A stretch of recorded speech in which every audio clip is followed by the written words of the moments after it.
I've just come out of briefing the Security Council at their invitation on the situation in Syria. As you know, the Security Council had issued a presidential statement on the 2nd of August asking the Syrian government to stop the violations and stop the killings, and I felt it was very important for the Security Council to be informed about the developments since the date of their statements. So it is rather shocking that when I reported to the Security Council on the 18th of August, I reported 2,000 civilians killed, and today I've reported that the figure exceeds 5,000. And the number of children killed, 300, more than 300. I reported situations of torture in the detention centers, just huge numbers, displaced persons, and thousands in detention. So these are the conditions, and it was all taken very seriously by the members of the Security Council. And every one of them said that this level of violence has to stop. And then at the request of some other members of the Security Council, including the President, I addressed briefly the situation in Gaza and the occupied Palestinian territories, described the indiscriminate firing of weapons into Gaza, which caused the death of civilians there, and of course the indiscriminate firing of rockets from Gaza into Israel, and also pointed out to the Security Council that the issue of settlements has to be addressed. The blockade has to be stopped because of the huge human rights suffering caused by these acts. And this was the extent of my briefing. Thank you. Do you believe that the situation in Syria should be referred to the ICC? This is what I recommended to the Security Council. I indicated in some detail the evidence, and so it is based on the evidence and the widespread and systematic nature of the killings, the detentions, and the acts of torture, that I felt that these acts constituted crimes against humanity, and I recommended that there should be a referral to the International Criminal Court. In your view, yesterday in Bahrain, a 5-year-old child was killed by poison gas by the government. What do you say to the Bahraini rulers about that?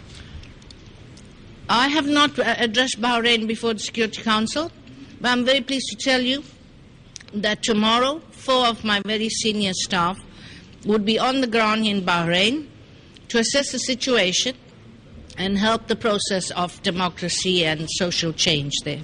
In your view, are these two situations that you did brief the Council about Syria and the West Bank and Gaza, are they analogous? Are they analogous? Analogous? Are they on the same sphere? The situation in Gaza and occupied Palestinian territories is long-standing, and I urge that international humanitarian law and international human rights law should not be subverted for the peace process. It should be the other way around. And so that's ongoing. The blockade has been there for more than 5 years.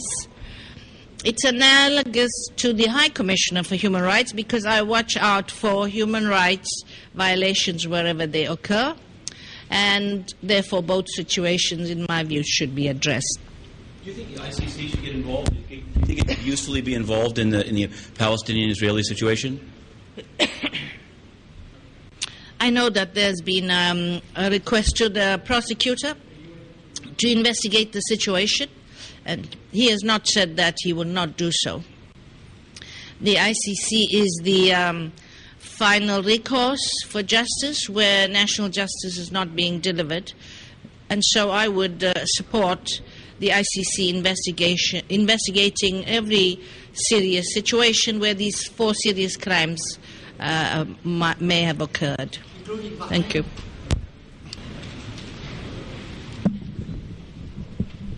Ladies and gentlemen, we have, as you know, we have asked Mrs. Pillay, High Commissioner for Human Rights, to make a briefing about the human rights in Syria. Je vais d'abord parler en français, since it's France who has requested this meeting. Madame Pillay vient de nous faire une présentation sur la situation des droits de l'homme en Syrie. Comme l'a dit un de nos collègues, c'est le rapport, l'exposé le plus épouvantable que nous ayons entendu devant ce Conseil depuis au moins 2 ans. Rien n'y manque. La violation des droits de l'homme de la manière systématique, la torture, le viol des enfants, 300 enfants qui ont été tués. La situation en Syrie est à l'évidence épouvantable, elle est effroyable. Et ce sont les autorités syriennes qui en sont responsables. Ce sont les autorités syriennes qui ont donné comme instruction aux soldats de torturer et de tuer. Et c'est la raison pour laquelle la France et d'autres membres du Conseil de sécurité considèrent que le silence du Conseil est un scandale. Il est scandaleux que le Conseil, du fait de l'opposition de certains membres, du fait de l'indifférence des autres, il est scandaleux que le Conseil de sécurité n'ait pas pu agir pour exercer une pression sur les autorités syriennes. Le Conseil de sécurité est moralement responsable de ce qui se passe aujourd'hui en Syrie, des souffrances du peuple syrien. Nous soutenons les efforts de la Ligue arabe. Nous voulons que les efforts de la Ligue arabe soient un succès et nous voulons que le Conseil de sécurité exprime ce soutien. Thank you very much. We've just heard a really distressing briefing from Mrs. Navi Pillay about the situation and the human rights abuses in Syria. As one of our colleagues said, it was the most horrifying briefing that we've had in the Security Council over the last 2 years. She's catalogued more than 5,000 people killed, a situation that is deteriorating with a military build-up in Homs, tens of thousands of detentions, rapes, torture, violations of abuses right across the system by the Syrian regime. In her view, the Security Council ought to be taking action because it is very likely that these abuses amount to crimes against humanity. We believe now that the Security Council needs to take action. We passed a unanimous presidential statement on the 3rd of August, which called on the regime to stop the violence, to abide by its international human rights obligations, to allow access to international human rights monitors. None of those demands have been met 4 months later. Now, there are a number of Arab League meetings coming up in the next few days. We are having consultations with members of the Arab League, Arab leaders, both in capitals and here in New York. And in the light of those consultations, we shall decide what next steps to take in the Security Council. Thank you very much. I think it was the right decision today to focus on Syria in the Security Council. We are shocked and appalled by the assessment of the High Commissioner for Human Rights and, of course, the conclusions of the International Independent Commission of Inquiry. What we heard seems to indicate that there is a consistent pattern and an intention that indicates that it's a state policy in Syria that is at work when it comes to the crackdown of the civilian population. We fear that there is something being built up in Homs, that the government is planning an additional crackdown in Homs, and we are very worried about it. We share the assessment that the Syrian security forces have committed crimes against humanity this year, and we believe that the Syrian authorities have failed their international obligations of human rights law. This crisis transcends internal affairs. It's a regional crisis of a serious magnitude. The fact that the Arab League reacted, we welcome very much. It was unprecedented. They took wide-ranging measures, and now the Security Council is asked to respond and to embrace what the Arab League has done. It should not allowed to be falling back to what the regional organization has said and demanded. As I said before, it's unbearable that the Council is condemned to remain silent on Syria. So we welcome all the voices from the Arab League who have been so vociferous on this crisis, and we're working in the Council to support the Arab League and to embrace their measures. There was an idea that the Security Council takes up an international independent investigative commission mandated by the Council. This is one. There are others. We support that the Arab League is supported by the Security Council rather sooner than later. Thank you. Thank you. I'll be very brief. I just want to echo what my colleagues have said. We heard a very troubling briefing from Commissioner Pillay today. It's very clear from her briefing that we've got a human rights crisis in Syria that's also a threat to international peace and security. Commissioner Pillay reminded us that when she briefed us almost 4 months ago, the death toll was then at 2,000. It's now around 5,000. So it's more than doubled in the past 4 months. Now, we've seen bold steps that the Arab League has taken. We've also seen that one of Syria's neighbors, close neighbors, Turkey, has taken some very bold steps. Multilateral bodies as well, the Human Rights Council, the General Assembly's Third Committee.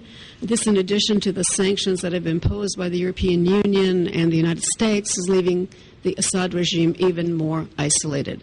We find it unconscionable that the Security Council has not spoken out on this issue in recent months, given everything that is happening. We really need to see the Security Council on the right side of history here and stand with the Syrian people. We, like other colleagues on the Council, my colleagues here, are in touch with the Arab League. We're very much looking forward to the results of the meetings that are going to happen in a few days, and we will be solidly behind them in support of many of the things that they and we have called for. In particular, an immediate end to all the violence, deployment of international human rights monitors, including the Commission of Inquiry, and freedom of movement for journalists as well. Thank you very much. Why is it that you, all of you, why is it that...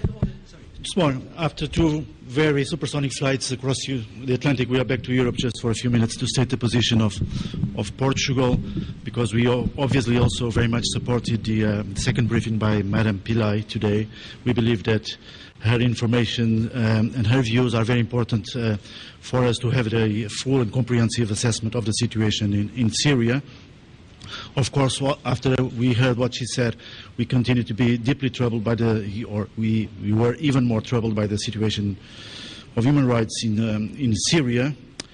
We consider that all those responsible for human rights violations should be held accountable, and we believe that a genuine, credible and inclusive dialogue is the only way to ensure a peaceful outcome of the crisis, and therefore we fully support the efforts of the League of Arab States, and we regret that President Assad has not engaged seriously.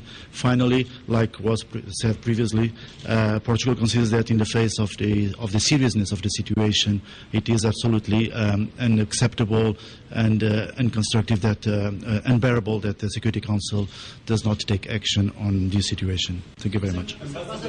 That all of you did not mention a word about Palestine. We didn't oppose. What has been said in front of these journalists, that we opposed a briefing on Palestine, is not the truth. It's not the truth. It's not the truth. You allow me to finish? Thank you very much. Actually, on Thursday, as the French representative, I asked for a briefing on Syria. And I said to my colleague, you have 24 hours to ask to your authorities, to ask your authorities if you agree. Friday morning, an ambassador asked a briefing on Palestine.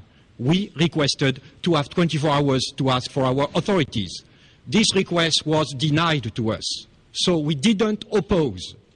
And today, when Mrs. Pillay made a briefing on Syria, after that, questions were raised about Palestine by some members of the Council, and she answered to the questions. So we didn't oppose. We were not given the opportunity to ask to our authorities what we had done about Syria.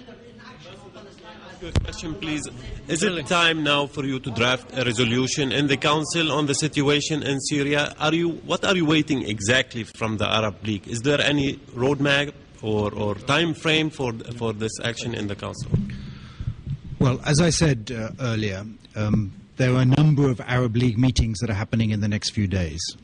We are in regular consultations with the Arab ambassadors here in New York, as are our capitals with Arab capitals in the region.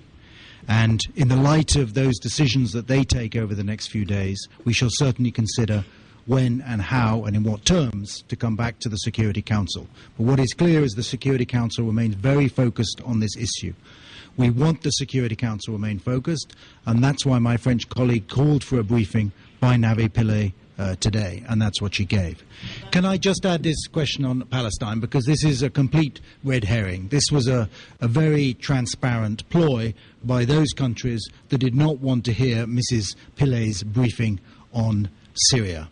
There has never been a request for her to come and brief on Palestine before. If there was, that would not cause the British government any problems at all. Indeed, the newfound enthusiasm on the part of some of our colleagues who have traditionally opposed any briefings by the High Commissioner for Human Rights in the Security Council seems now to have ended, and I would certainly anticipate that Mrs. Pillay will be invited a number of times back to the Security Council to brief on human rights in a number of places across the world in the future.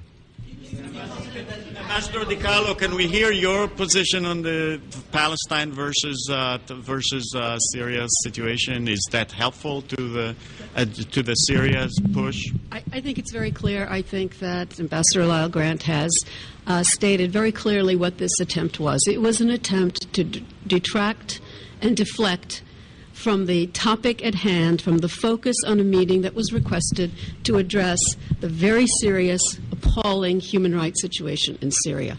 That is what the majority of the Council wanted to hear and wanted to discuss today.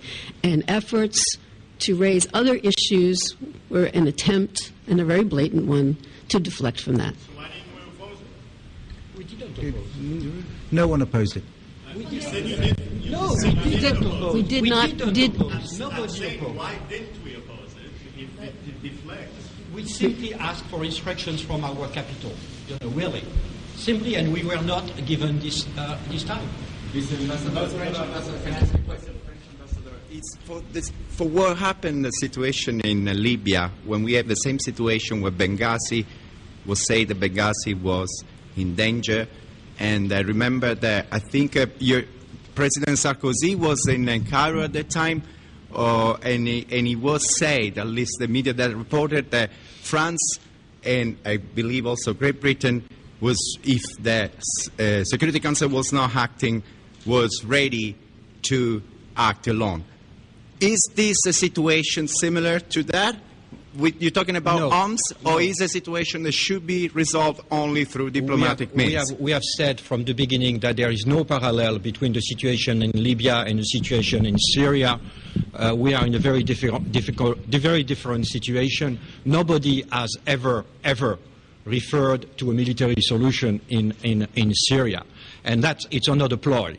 People saying, oh, you want to, they say they oppose any action of the Security Council because of potential military action in Syria. But they know that no country has any intention to intervene militarily in Syria. It's not the same situation. We do consider that we have to act through diplomatic action and that we have to support the Arab League and that the Security Council should act to support the Arab League. The Arab League has decided sanctions. The Security Council could act and support the Arab League. But again, as you have seen, we have tried, and there are some members of the Security Council who opposes, and others who are indifferent. On the attack on UNIFIL, why do you believe that Syria is behind this attack on UNIFIL in southern Lebanon? No. Do you have evidence that Syria is behind the attack on UNIFIL in southern Lebanon? We don't have. We have, as you have heard, my Minister of Foreign Affairs saying that they have some hints, but myself, I don't have the evidence. You could. Mrs. Pilay's information, she did not make that clear. And how many of the 5,000 dead are Syrian security forces? She did identify some previously. No, she did make clear that her evidence was based on interviews with over 230 witnesses, which came from a range of sources, including defecting members of the Syrian army. And she made very clear in her statement where she got the 5,000 figure from. And that did include some members of the Syrian army who'd been shot by their own people for refusing to obey orders to fire on innocent civilian protesters, but it did not include members of the Syrian armed forces who had been killed. Thank you. I'm sorry, did you finish or not? Yeah, last question.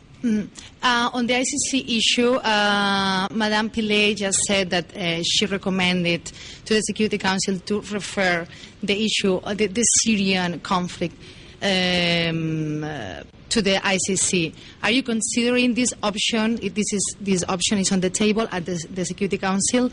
And second, now you are pushing Europeans and the states for the Security Council to take action. Do you think now Russians and Chinese are more open to consider this issue?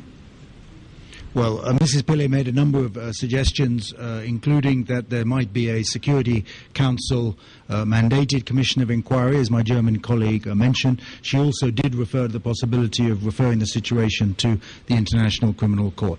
Obviously, we will consider a range of options when the issue comes back to the Security Council, but I don't want to speculate on what they are now.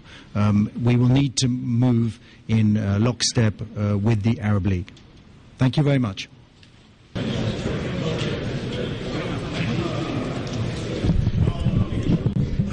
Could I have your attention for a second, please? Well, you have heard so much that I don't have really too much to add, except that as the President of the Council, I'm very pleased by the way how effectively it was conducted, because in less than 2 hours, and Madame Pillay was sort of on a schedule, we were able to cover a lot of territory. We were able to have a very thorough discussion of the situation in Syria, and we were able to address also the Palestinian issue, the human rights aspects of the situation in Gaza and the West Bank, even though some of us thought that it wasn't sufficiently detailed thing, but maybe there is a chance in the future for us to return to that. So this is where things stand now. Ambassador Arro said it simply wasn't true that they opposed any Palestinian briefing, that they only asked for the 24 hours. What's your response to that? Well, you know, I don't want what opposed means. It may turn into something of a linguistic discussion. I saw every trick in the book thrown at me short of trying to strangulate the President of the Council. But maybe it was not opposition, maybe it was something else. But I felt there was pretty strong resistance in the course of those 3 hours of discussion. But I don't want to go into that argument. Let me just, in my national capacity, say what we believe is the key thing. I think that there is more, in fact, in the Council that divides us, that unites us, that what divides us. I think we're all united by the fact that we are greatly troubled by the tragic developments in Syria in the past few months, and that would like that to stop. There is another thing which I believe should have united us and should continue to unite us, and this is the statement we made on August 3. Some people say, well, the Security Council must have a voice, must say something, but it has said something. It made a very important presidential statement, which included, to me, a key clause that the only way to resolve the situation in Syria is through Syrian-led political process. To us, a political process means dialogue. So what Russia has been urging is dialogue. Unfortunately, after that, we saw some key members of the international community and some key members of the Security Council switch gears and turn into regime change mode, discouraging dialogue within Syria, discouraging dialogue between Arab League and Syria, and we think this is very dangerous. In fact, they make no secret of the fact that they want regime change. I mean, in numerous statements, you could trace that policy, and that, of course, is something which cannot be conducive to a political process. And that's what troubles us a great deal. So now 4,000 people, maybe more, have been killed in Syria, but the problem, the tragedy is that if things were allowed to degenerate and to go in that direction of further provocation, of fanning further confrontation, then maybe hundreds of thousands dead. As we have seen in some nearby countries, nearby to Syria, where regime change ensued dramatic catastrophe of monumental proportions, which is not fully overcome yet even now. So looking at Syria, we don't want that to happen to the country. We don't want that to have repercussions in the region. So this is a basic philosophical and political difference among members of the Security Council, which was caused by departure, we believe, by some members of the Council of what we stated jointly in our presidential statement on August 3. Ambassador, the French ambassador called inaction on Syria a scandal. Do you consider inaction for 63 years on Palestinian a scandal? Well, now, just this is a kind of a polemical thing. I don't want to go into a polemical thing, but I just want to say that I think that it was a very logical proposal which was made by one delegation in the course of our discussion. It was not the Russian delegation, but one delegation, that we also discussed the matter of Palestine. And we did have the time. We even ended a little shorter than 2 hours in discussing both issues, so that was not a matter of time. And certainly it was not a distraction. It was a very important issue, and this is something which we have on the table of the Security Council. We have on the table of the Security Council Palestinian application for membership in the United Nations, and surely we believe human rights in West Bank and Gaza can have an impact of consideration. So if colleagues said, well, let's take advantage of the presence of Madame Pillay in New York and hear her on Syria, we said, yes, okay, but this is also a wonderful opportunity to speak about Palestine. And I think that it was a short but still a useful discussion. I believe we need to know more about the situation on West Bank. I mean, if things are progressing the way they are progressing in the West Bank, is it even theoretically possible to talk about, two-state solution, Gaza, West Bank as a Palestinian state, even for the future? So this is an extremely topical issue. It's not a kind of a theoretical fantasy. And of course, we will not now try to overtake the Human Rights Council and the General Assembly completely by moving Madame Pillay from Geneva to New York and keeping her permanently on the agenda of the Security Council. But since the issue was raised, and we thought it was a good opportunity to do that, and I don't really know why all this emotion about that, because it did happen. I haven't seen it cause particular trauma to anybody. It was a normal session which could have been done without all those emotional outbursts. Please.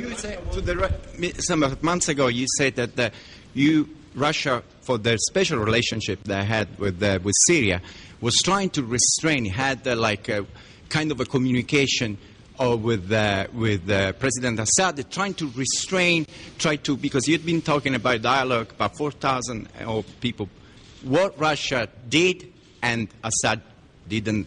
I mean, well, we think we didn't listen, and what can do still in the future. You are absolutely right. We are a neighboring country. We are a close country which has been close to Syria and its people for a long time. So we wish them all well. We are extremely troubled by the situation, the way it has been developing in Syria for the past several months. So you're absolutely right. We have been urging the Syrian authorities to refrain from violence.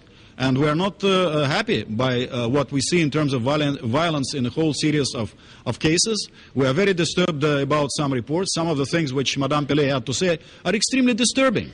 But, I mean, human rights, investigations, all those things can happen only if the country is not plunged into civil war.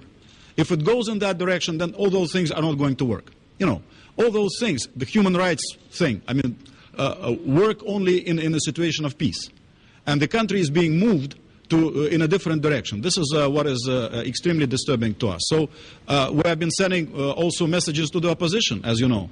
We have been meeting in Moscow, our foreign minister and others have been meeting with some opposition leaders coming from abroad and from within Syria, telling them that this is a dead end, that this is extremely, can be extremely traumatic for your country because of the political and religious setup. But unfortunately, so far, they have not heeded our message. The same message of dialogue we have been passing to the Arab League. So I cannot say that we have been fully successful on all those three fronts. Some of our messages have been taken in, others unfortunately have not, but we think that we should keep working. Any action to the Security Council? Will you oppose any future action on the Security Council? Well, you know, there are no proposals. The only proposal which is on the table now is the joint Russian-Chinese draft, which was there for a long time. So if they want to vote on it even today, we can do it. So, but we have heard this action, but we have not seen anything new after we vetoed that resolution with China several months ago. But again, there is a product there, which, yeah. Since Russia has some presence in Syria, in the the Latakia and other places, can you help the Security Council by briefing a little bit about the situation? Well, you know, we are trying to do our share. In fact, today we try to do our share, and our presence is also reflected in the presence of a rather large number of Russian citizens in various places in Syria. So in some cases we do have rather accurate information, and we have a sense when there is disinformation coming out of Syria. For example, when there were reports that artillery from ships, from Navy, was used in order to fire at peaceful demonstrators, we immediately knew that that was not true, because our people were there, our embassy was calling them, and they were telling us that nothing of the sort was happening. So we know at sort of first hand that the statements of the Syrian officials that from the outset it was not an entirely peaceful sort of demonstration, but it was something which was used by some destructive, violent elements who were out to attack government institutions, who were out to wreak havoc on the country. We know that there is fact which is underlying those statements by the Syrian government. So we are trying to make our... Why not? Yes, we do, of course. Straying into 250. I have nothing on that. There's a letter from the Iranian. I know. We circulated the letter. I have nothing on that. Isn't there a need then for the Security Council, if they're going to do something with regard to Syria, to also take up this violence that's coming from some sources that and find out what's going on, have some neutral investigation that doesn't just look at the claims of the opposition that wants to do what they did in Libya? You're absolutely... well, listen, we have said from the outset, and please look up statements by our Foreign Minister, Sergei Lavrov, from the outset. He has been saying that there needs to be more media access to Syria. In fact, I think that we have had some very useful media access, both from Russian media and some Western media from other countries, which were bringing critical but still much more objective view of the situation there in terms of various forces interacting there. And also because of that, we have been urging arrangements for Arab League monitors in Syria. And we have been on the record publicly saying that, and also encouraging the Arab League and the Syrian authorities negotiate the modalities. We do not see the amendments which were proposed by the Syrians to the Arab League plan as something out of this world, something which is impossible to consider. So we urge them to talk about it. Of course, if you simply put on an ultimatum on the table and say you must accept this or nothing, that is not going to work. But I don't see anything in the Arab League proposal comparing it with the amendments of the Syrian government, which cannot be quite easily negotiated, frankly, and developing it into a useful monitoring mission, which could also, be a deterrent for further violence in the country from whatever quarters that violence may come. Interview any of the Russian witnesses in Syria? Because I understand from Ambassador Grant the only people she interviewed were 230 defecting military. Was not identified. I'm not sure. In contrast to my colleagues, I don't want to speak on behalf of Madame Pillay. They allege that she made some statements which in fact she didn't, but I don't want to go into this. We strongly believe that there must be an effort for objectivity by the international community, including the United Nations, and that all information should, if possible, be double-checked. If wrong information has been let out, then they must frankly admit, especially information which had some sort of resonance in public minds, that that was wrong information. For instance, we don't understand, something which I said in the Council today, this International Independent Commission came up with a report, and they only write about things which were done wrong by the government, and nothing about violence by the opposition. When asked why so, they say, but we couldn't have access to Syria. But without access to Syria, they were able to write about the government. So why weren't they able, without that access, to write also about the violence coming out from the opposition? So using all the sources, resisting attempts at manipulating public opinion, and trying to come up with objective information. But most importantly, this push towards civil war must be reverted. If this is where to continue, by various influential players pushing also the Arab League in that direction, that would be catastrophic. That would have catastrophic consequences for the country. And no human rights High Commissioner is going to be able to help under those circumstances. Thank you.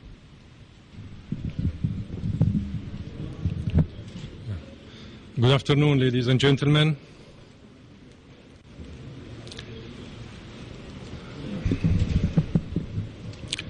There has been today many breaches of the rules and procedures related to the way the Security Council functions, as well as to the way the High Commissioner Office works.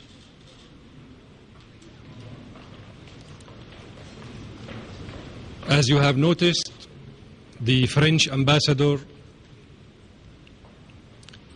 stressed on the fact that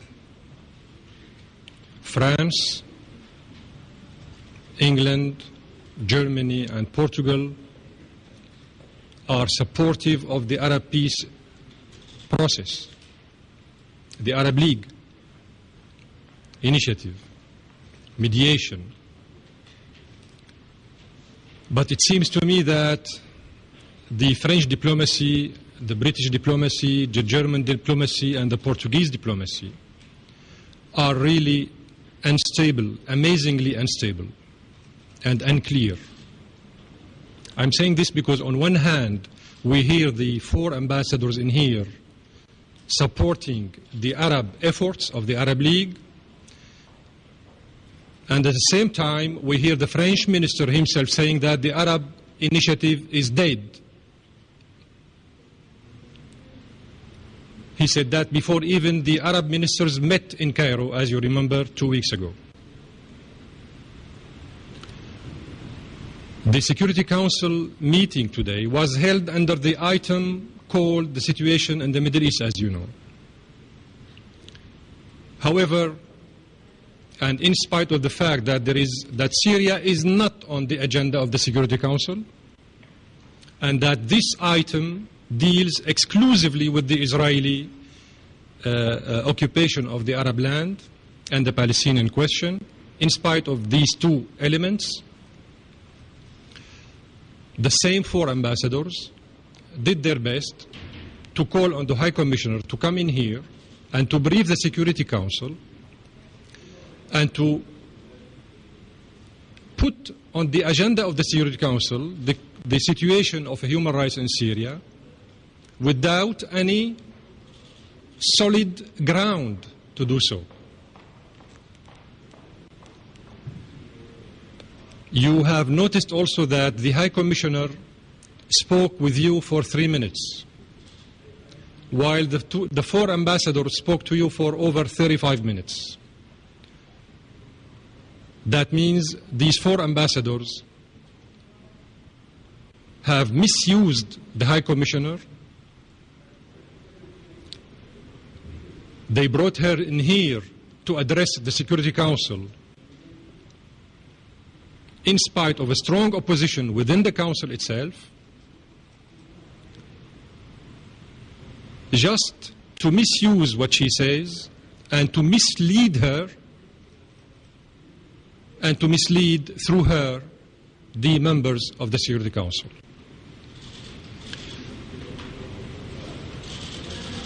The High Commissioner duty, gentlemen, according to the resolution that established her own office, Resolution 141/48 of 1994, says, operative paragraph 2, decides that the High Commissioner for Human Rights shall be a person of high moral standing and personal integrity, and shall possess expertise for impartial, objective, non-selective and effective performance of the duties of the High Commissioner.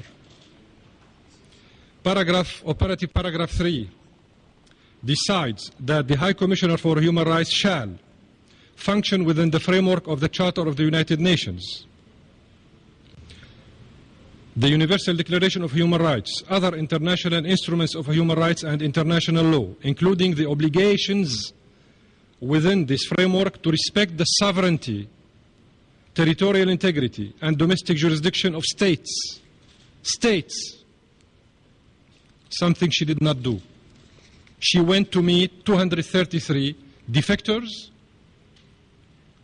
rather than addressing the Syrian government, and that falls within her own mandate, according to the resolution that established her own office.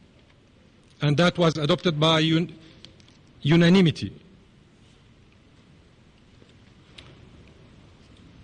Then, another operative paragraph, 3G,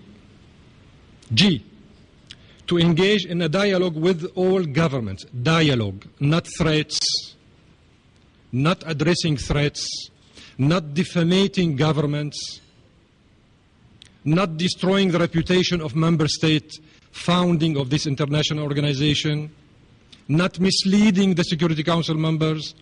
Her duty is to engage in a dialogue with the government, something that she did not do. Operative paragraph 5 requests the High Commissioner for Human Rights to report annually on his or her activities in accordance with his or her mandate to the Commission on Human Rights and through the Economic and Social Council to the General Assembly. Where is the Security Council in all this? Where is the Security Council in all of that provisions of the resolution that established her own office? Conclusion, the High Commissioner for Human Rights has violated her tasks, her duty, and the honor of her office. She came today very lightly to fall in the trap of politicization of the issue of human rights, something that led in the past, as you remember, to the death of the Commission on Human Rights. So here too, the High Commissioner is willingly or unwillingly allowing herself to be at the mercy and at the service of those who are trying to kill the credibility of the Council on Human Rights.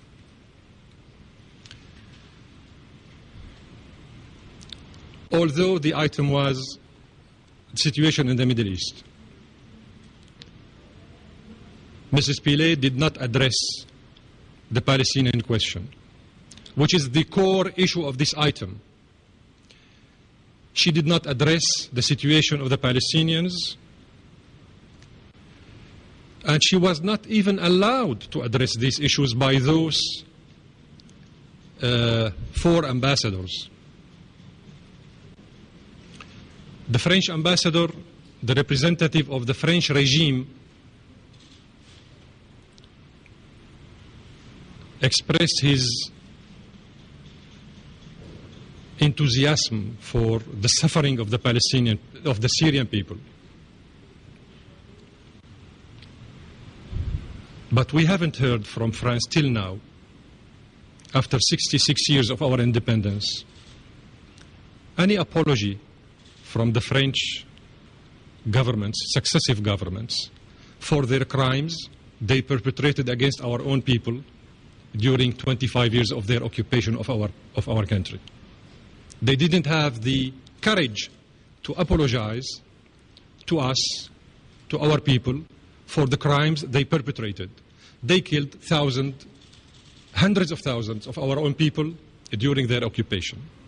England did the same thing, Portugal did the same thing. Germany did worse. It caused a Second World War, which led to the death of millions and millions of people, innocent peoples, including millions of our own people who were enrolled by force in their armies, because we were colonized at that time.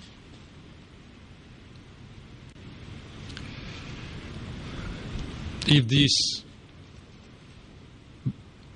4 countries were really honest and genuine in their approach towards the issue of human rights, they should stop their mingling in our domestic affairs,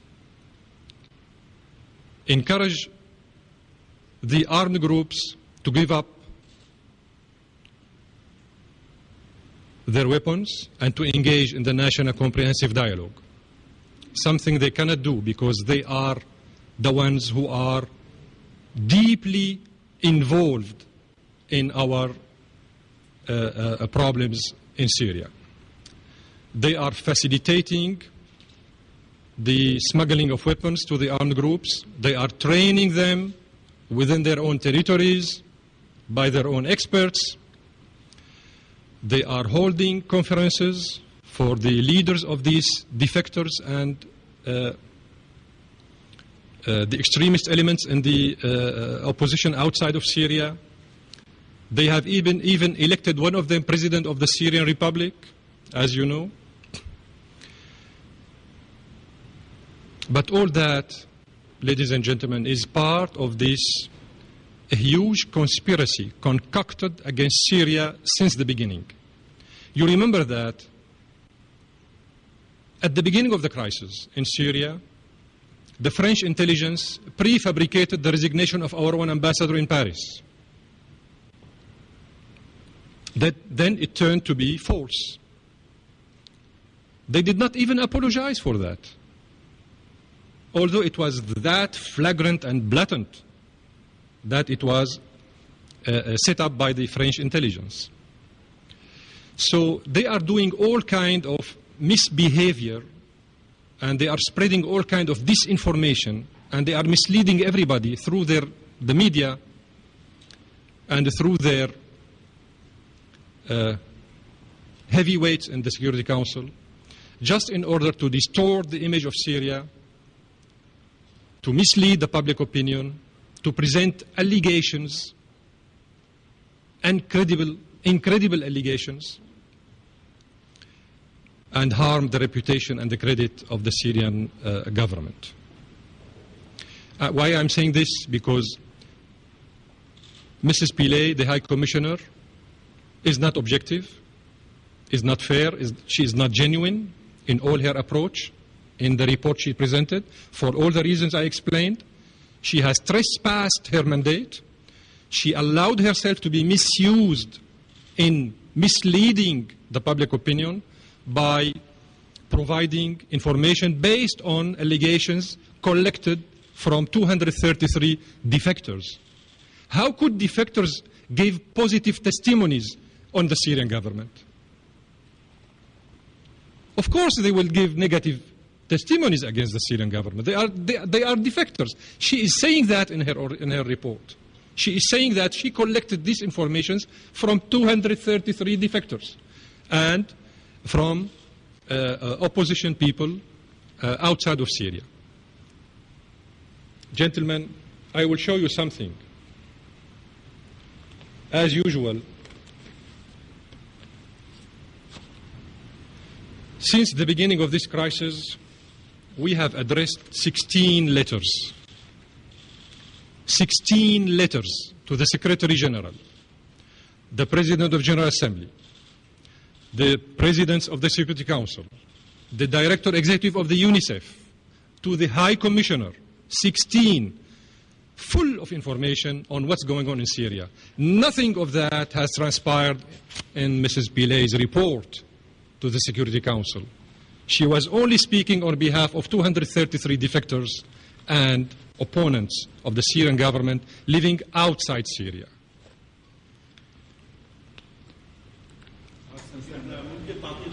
يعني موجز عن اللي تفضلت فيه بالعربي لو سمحت للمحطات العربية، إضافة إلى أنه هل لديكم تقدير عن عدد المنشقين؟ يعني تشير إلى هذا الرقم الذي اعتمدت عليه نافي بيلاي، ولكن هل لديكم كحكومة سورية تصور أو عدد محدد لعدد المنشقين في الجيش السوري؟ هذا السؤال ليس هو المهم. المهم هو أنك عندما تسمع تعليقات من وزراء خارجية الدول، هؤلاء السفراء الأربعة، ومن بعض سفراء الدول الأخرى، ومن وزراء خارجية دول أخرى في الإقليم في المنطقة وخارج المنطقة، ومن المفوضة السامية، بأن سوريا تقترب من حافة الحرب الأهلية.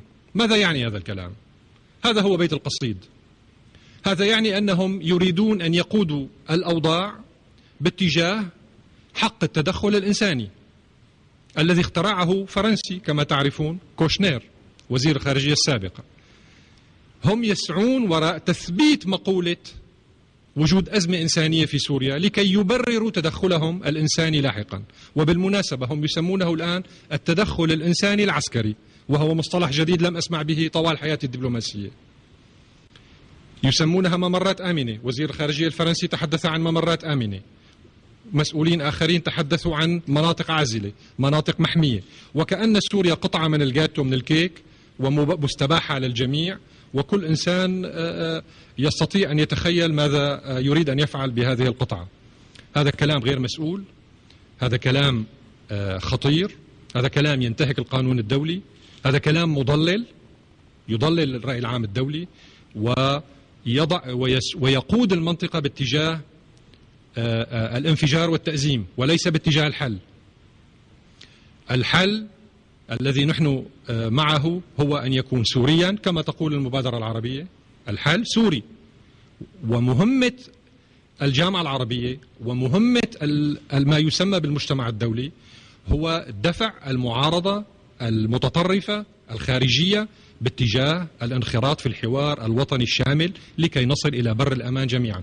نحن لا نستبعد أحد، نحن نقول لدينا أزمة، لدينا مشاكل، ولكن هذه الأزمة وهذه المشاكل بسيطة وغير ذي صلة بكل الأرقام التي قدمتها المفوضة السامية. عندما تقول أن هناك آلاف القتلى، قالت اليوم 5000، هي تزيد العدد 1000 كل يوم، وكأن العداد عندها غير مراقب. ومع ذلك حتى لو كان هناك 1000 ضحية في سوريا، هذا رقم كبير بالنسبة لنا، وفؤادنا يتفطر على هذه الأرقام وعلى هذه الخسائر. نريد من المجتمع الدولي أن يساعدنا بالاتجاه الصحيح وليس باتجاه التدخل في شؤوننا الداخلية وتقويض الاستقرار في المنطقة فقط خدمة لإسرائيل. ثق تماما أن كل ما يفعله هؤلاء الدول، تلك الدول الأربعة، هو لخدمة إسرائيل. ولذلك انفعل السفير الفرنسي عندما سأله أحد الصحفيين منكم عما إذا كان موضوع فلسطين قد ذكر أم لا، وقدم إجابة خاطئة غير صحيحة. ما قاله السفير الفرنسي غير صحيح. عارض في الجلسة المغلقة يوم الجمعة ذكر أن تقدم المفوضة السامية إحاطة عن الأوضاع انتهاكات إسرائيل لحقوق الإنسان في الأراضي المحتلة. المبادرة العراقية للوساطة بين الجامعة العربية وسوريا؟ أي جهد عربي موضوعي متوازن يحترم أسس التعامل مع الحكومة السورية، يحترم السيادة السورية، مرحب به. سوريا لم ترفض المبادرة العربية. سوريا لم ترفض المبادرة. سوريا قالت نعم نريد أن الجهد العربي أن يكون رديفا للجهد الوطني السوري، ولكن بأسس تحفظ نزاهة المبادرة العربية أساسا، وبدون إعطاء الانطباع بأن الجامعة العربية تتدخل في سيادتنا الوطنية. السيادة عندنا خط أحمر. Just a second. I don't understand Arabic, so I don't know if somebody asked you already We the same have excellent classes in here. Yeah, I will. Arabic language. I will take it. And good teachers. I'm a Sicilian, and we had 200 years, but it was too long ago when we were Arabic and we spoke Arabic. But I forgot because in Sicily. In Sicily, in yes, Sicily, of course, 1,000 sure. years ago, but now I forgot.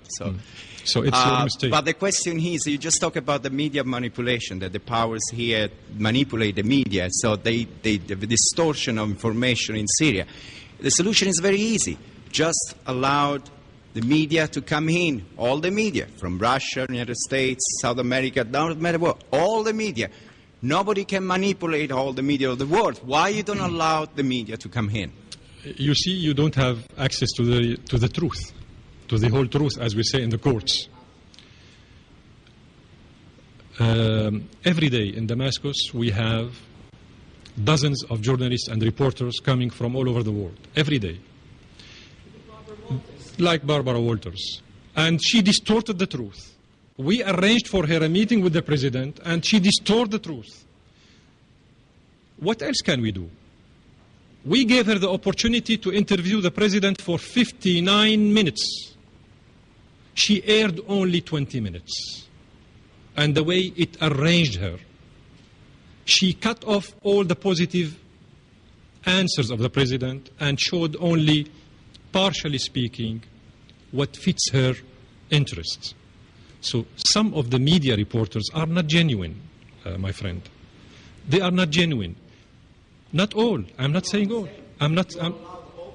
If you open everybody, you will see that even who is trying to distort. Hundreds of journalists went to Damascus, and they are still going on to Syria, and they are touring the country, free to do whatever they want. Hundreds of journalists. But you see, you have to make go through the process. Why not? Why not? You referred to the 4 European members repeatedly, but I mean the U.S. DPR DiCarlo was here. Susan Rice has put out a statement. Do you see some difference between the U.S. position and those of the 4 European members? No. Okay. So what's why? I mean, I'm just wondering why you presented it that way. You mean 5 members? You know, before invading Libya, it was a European issue at the beginning. Then the USA joined them. Then the US disassociated itself later on when the American side discovered that the Libyan oil is already stolen by the Europeans. So it follows interest. It's you know, all what's going on in the area is about creating a proper misconception in the public opinion all over the world, so that people would be more flexible towards condemning this country or that country. The Security Council is not a tribunal. The Security Council is there to maintain peace and security. It shouldn't be manipulated for narrow state interests. These people have killed the League of Nations, and now they are going to kill the United Nations. They killed the Commission on Human Rights, and now they are going to kill the Council on Human Rights. These people are extremely dangerous because they act with the mentality of former colonialist power. And they don't give up.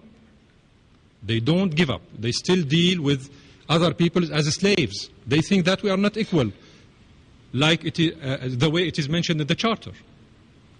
They don't get it. Did they allow you to be in the meeting? Did they allow you to be in the meeting, even though it was closed? Were you able to hear what she presented? Well, thank you very much for this question. Thank you very much. When the French ambassador asked to invite or to call on Mrs. Pillay to come and brief the council, she was already in here. She was in New York. as you know. One of the ambassadors in the council, in the closed session, suggested that then let us have the Syrian ambassador with us. The same ambassador who claimed to be, very enthusiastic about Syria, objected. He said, no.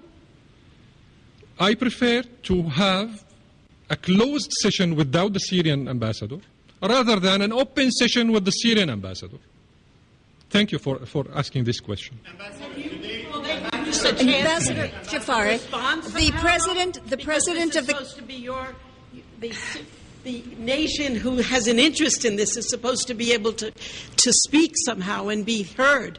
Will there be the Security Council allowing you to make some presentation to them about what Syria's situation is, and so that the Security Council Thank gets you very the much. alternative I'm grateful to you, Madam, for this question.